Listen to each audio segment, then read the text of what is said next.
जय शंकर की। All right guys, it's a very beautiful morning out there from the mountains. सुबह के भी 8 बज रहे हैं और हम लोग अभी गुंजी कैंप साइट में हैं। सारे तैयार वार होके फ्रेशन अप होके ब्रेकफास्ट वगैरह करके सामान वगैरह पैक कर चुके हैं, बोलेरो में डाल चुके हैं। आज का प्लान ऑफ एक्शन ये है, हम लोग यहाँ से जाएंगे ओम पर्वत, जो कि आज की मेन अट्रैक्शन है। बीच में नाग पर्वत आएगा, व्यास गुफा आएगी और काफ़ी कुछ देखने को मिलने वाला है। तो काफ़ी एक्साइटिंग डे है। कल की तरह आज बारिश तो नहीं है, थोड़े बहुत क्लाउडी तो दिख रहा है वेदर और खुल भी रहा है। तो चलो अभी चलते हैं, गाड़ी में बैठते हैं और आपको भी दर्शन कराते हैं। फिर एक बार भोले का नाम लेते गुंजी के इस चेक पोस्ट के बाद शुरू हुआ कैलाश मानसरोवर के इन बेमिसाल, खतरनाक और खूबसूरत रास्तों का सफर। तो भाई यहाँ की लाइफ इतनी टफ है, मतलब ये पैदल घूम रहे थे, हम लोगों ने इन्हें शरण दी है आगे तक की। कहीं इनका बीच में स्टॉप है, वहाँ पे छोड़ेंगे इन्हें। बाकी नज़ारे बहुत खूबसूरत है यार रास्ते के। वाह, चलो चलते हैं। पता है, आज भी इन व्यास वैली के रास्ते एकदम अनटच्ड है। इवन मैप्स भी आपको रोड्स की जगह सिर्फ पैदल मार्ग ही दिखाता है।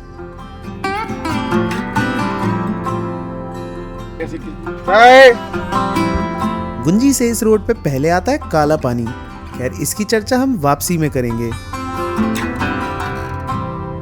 यकीन तो नहीं होता, पर आने वाले टाइम में these same roads will lead us to the Kailash Mansarovar view point from India. Isn't this amazing? इस गुंजी से 18 किलोमीटर के बाद वी आर एट ओम पर्वत का बेस कैंप। यहाँ से पीछे ओम पर्वत दिखता है। अभी तो फिलहाल मौसम खुल नहीं रहा यार, दिख नहीं रहे, बट देखते हैं। Prayers are in the air, सारे प्रेयर कर रहे हैं कि खुल जाए मौसम। नाबीडांग विलेज आईटीबीपी का बेस कैंप है, इसलिए यहाँ एंट्री भी आपको आपके परमिट शो करके मिलती है। And please don't take this altitude casually. तो ये है KMVN का गेस्ट हाउस, जहाँ पे हम लोगों को ठहराया जा रहा है। और ये एग्जैक्टली ओम पर्वत के बगल में ही है, यहाँ से ओम के दर्शन होते हैं। देखते हैं, अभी तो मौसम क्लियर नहीं हो रहा, थोड़ी देर वेट करते हैं।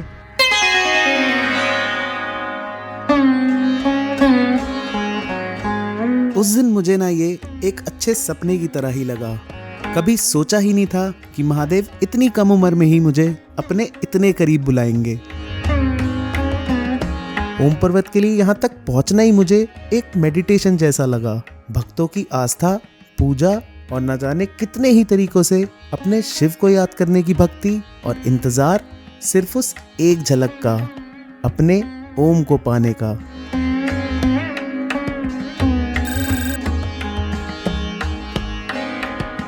अभी 1.5 से 2 घंटे हुए हम इंतजार करते हुए। ओम जी तो दर्शन दे नहीं रहे, तो सारे आराम करने ही चले गए। थोड़ी बहुत बारिश भी आ रही है। ये यहाँ पे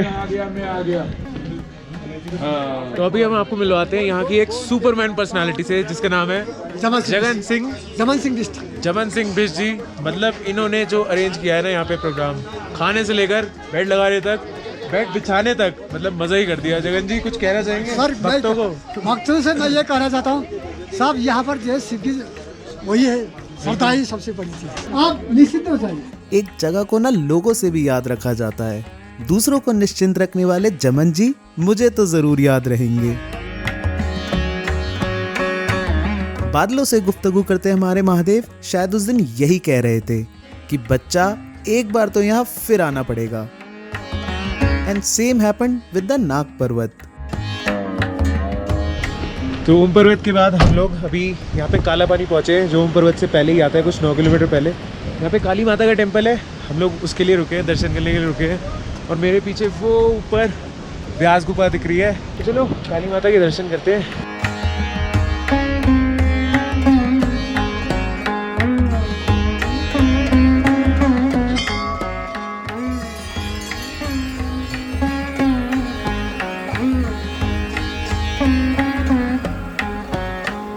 बोला जाता है कि इस काली मंदिर से ही यहाँ पे जो नदी बहती है, काली नदी, उसका ओरिजिन होता है। काफ़ी मान्यता है इस मंदिर की। जो कैलाश मानसरोवर के रूट पे ट्रैक करने आते हैं लोग, यहीं पे आकर रेस्ट करते हैं, खाते हैं। यहाँ पे JMVN का एक कैंप भी बना हुआ है।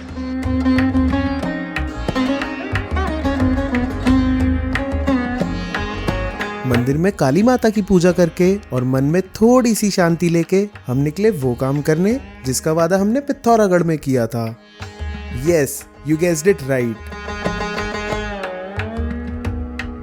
पौधे लगाने में उस दिन सबने मदद करी और अपनी तो छोरियां भी छोरों से कम नहीं थी।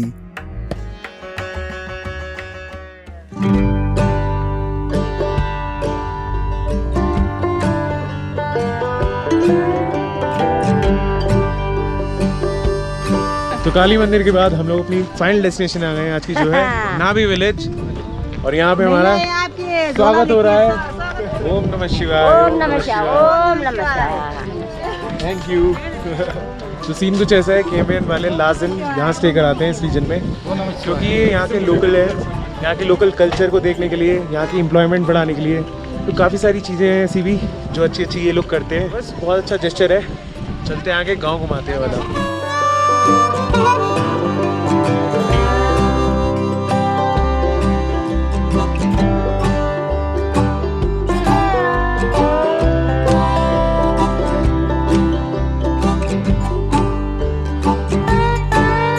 नाभी गांव, यकीन तो मुझे भी नहीं होता, पर आज से कुछ साल पहले तक लोग यहाँ पैदल ही आते थे।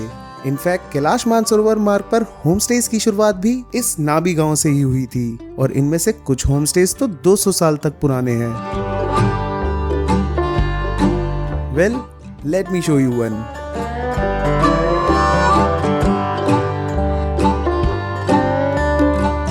ये था आज का हमारा ठिकाना, जहाँ पे कुछ ऐसी वाइब थी। लंच किया, इस गांव के इकलौते 3G वाईफाई से घर पे कॉल लगाया, कुछ प्यारे बच्चों के साथ यहाँ के कलाकारों से मिलते मैंने अपना ड्रोन जस्ट उड़ाया ही था। बगल में दिखा एक और गांव।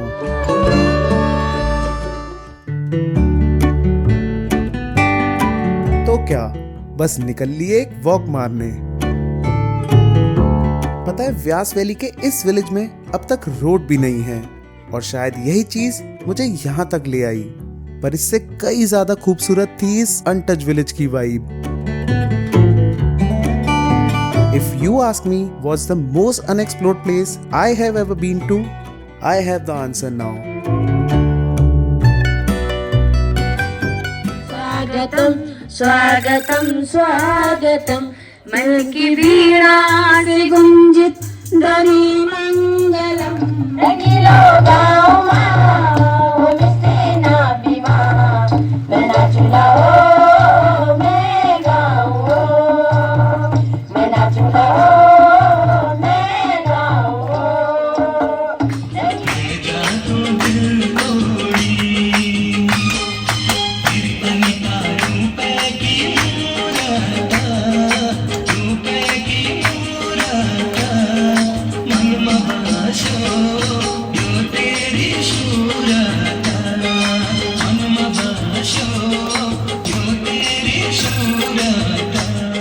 तेरी खत्म है कहानी ना, जीने का दोस्त मुझे जिंदगी में आता। बहुत सारा जोश मैंने लाइफ से ही सीखा, मैं ऐसे न हिटा हर चीज की है कीमत, चाहे जो भी हो सौर मैंने खुद ही किया। मैं ऐसे न जिया, मैंने खुद ही पिया, हर बात में मलाना मेरे खून में मिला।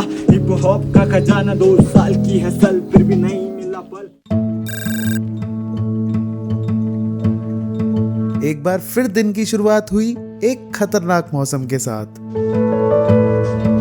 नाभी गांव और यहाँ के लोगों को इतनी जल्दी अलविदा कहने का मन तो नहीं था, पर क्या करें, इस सफर में आगे चकोरी जो निकलना था।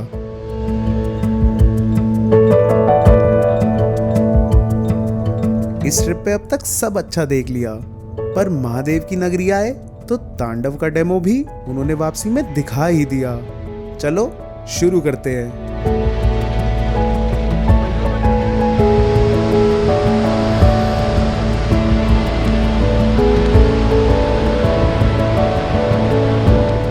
बारिश, लैंडस्लाइड, कीचड़, क्या क्या नहीं देखा, बट जो अब दिख रहा है ना, अल्टीमेट है भाई। मतलब दी एंड है ये, इससे ऊपर नहीं हो सकता कुछ। सब बंद है भाई, पूरा रोड क्लोजर है। तो देखते हैं आगे यहाँ से कैसे बढ़ते हैं, बिकॉज 3 दिन से रोड क्लोज है। अभी तो फिलहाल धूप निकल रही है अच्छी। See we have landslide background and we are taking selfies and pictures. So this is our ultimate India, incredible India. तो भैया वहाँ तो लैंडस्लाइड हो रही थी, तो हम लोग पीछे एक विलेज में आए हैं। यहाँ पे सब लंच वगैरह करने आए हैं, यहीं पे अरेंजमेंट करेंगे कैंपियन और ट्रिप टू टेम्पल्स वाले। लेट्स सी, जब खुलेगा तब आगे बढ़ेंगे। यहाँ हमने लंच किया और वहाँ BRO। Now that was hard.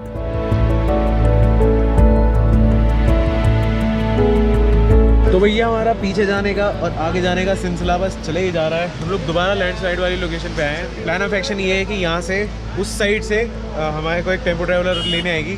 हम सबको यहाँ से पैदल चल के जाना पड़ेगा जहाँ लैंडस्लाइड होते हुए, और उस तरफ जाके फिर धारचूला। चलो देखते हैं कब आ रही है और फिर हम निकलते हैं। तो बस झोला उठाया और महादेव का नाम लेके कर लिया ये एडवेंचर भी।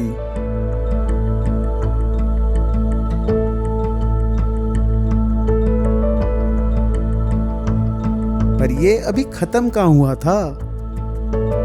क्या टाइमिंग्स थे बारिश के। ऊपर बैठोगे? फाइनली हमारी गाड़ी आ चुकी है लैंडस्लाइड वाले एरिया के बाद। तो बस फाइनली हम लोग निकल रहे हैं धारचूला की तरफ। हाँ, tough day.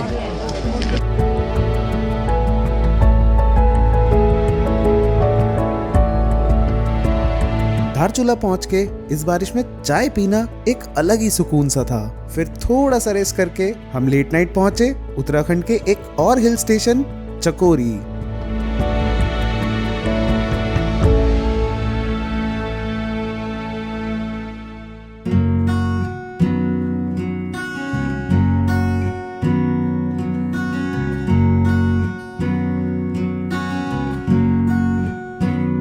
Alright guys, it's a very beautiful morning out there from the mountains.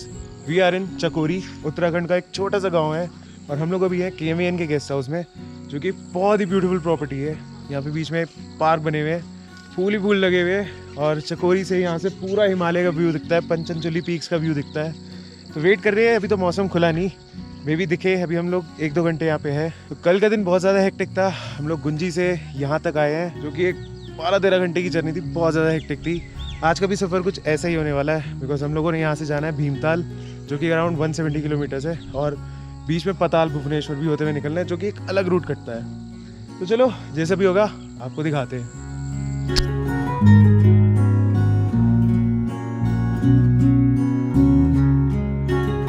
इतने बेचैन मौसम में पीक्स तो दिखना इम्पॉसिबल ही था।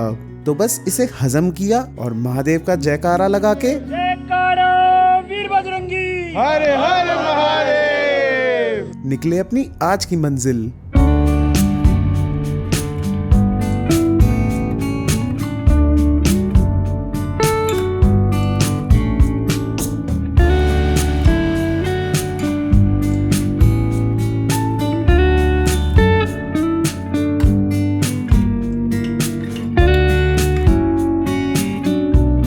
तो वैसे चकोरी से 30-35 किलोमीटर की ड्राइव के बाद वी आर इन पाताल भुवनेश्वर। यहाँ पे एक गुफा है जहाँ पे कुछ भगवान की आकृतियाँ वगैरह है, उस पर पानी वगैरह गिरता है। नीचे शायद कैमरा तो अलाउड नहीं होगा, बट जहाँ तक है मैं आपको दिखाता हूँ। पिथौरागढ़ डिस्ट्रिक्ट में बसा ये भुवनेश्वर गांव काफी खूबसूरत है। यहाँ इन दुकानों से आप प्रसाद और घर के लिए सामान भी ले सकते हो। टेम्पल और गुफा के लिए आपको नीचे थोड़ा सा वॉक करना पड़ता है, जो कि काफी सीनिक रास्ता है।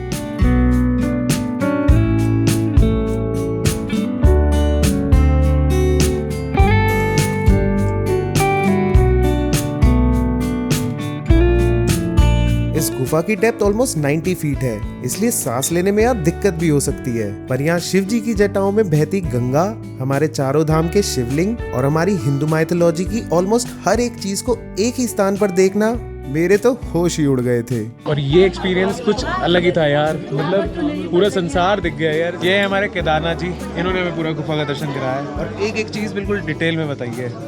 Thank you sir.